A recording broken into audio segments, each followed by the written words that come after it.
I never expected my life to change so dramatically. When my mom married Ethan's dad at 18, I found myself living with my new stepbrother, and the transition was anything but smooth.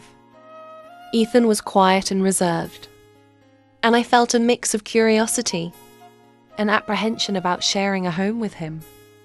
The awkwardness of our new family dynamic hung in the air, making every interaction feel charged with unspoken tension.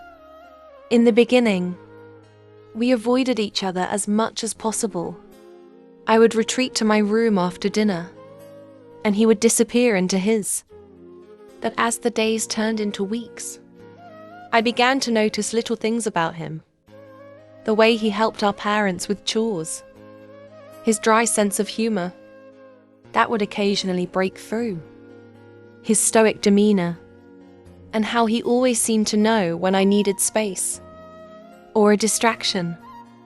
One rainy afternoon, I found myself in the living room, sketching in my notebook.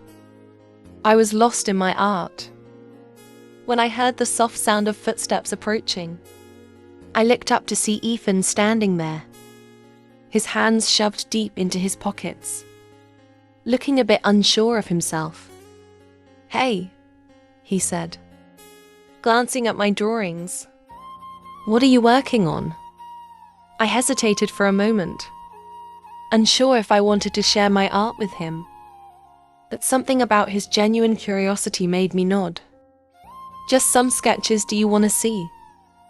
He stepped closer, peering over my shoulder as I flipped through the pages. I could feel the warmth of his presence, and for the first time I felt a spark of connection. We began to talk about art, and I discovered that he had a passion for photography. Our conversation flowed easily, and I found myself laughing at his jokes, feeling a sense of ease that had been absent before. As the weeks passed, we began to spend more time together. Late-night conversations about our dreams and fears became our refuge, allowing us to confide in each other about the struggles we faced.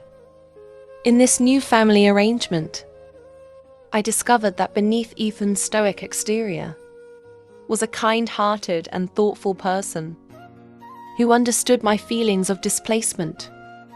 One evening, while we were working on a school project together, the atmosphere shifted. We were sitting on the floor of my room, surrounded by books and papers, when I caught him looking at me.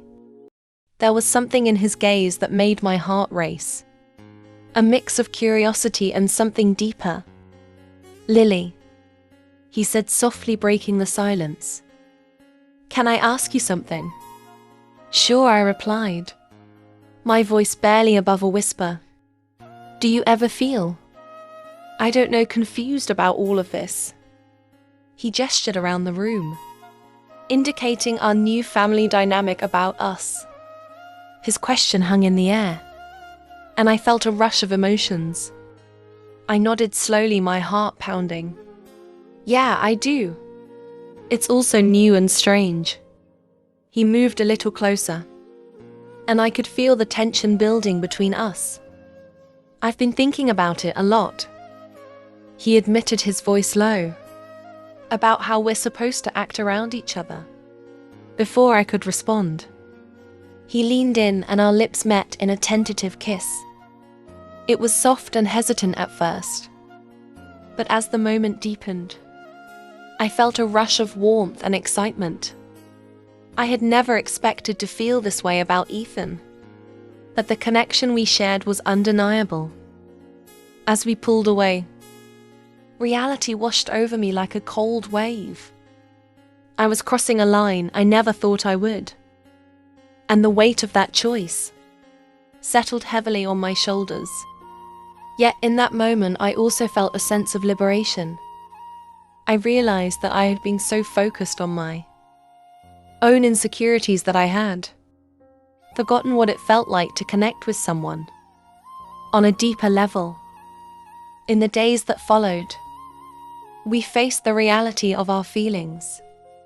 I found myself questioning what this meant for our relationship and how it would affect our families.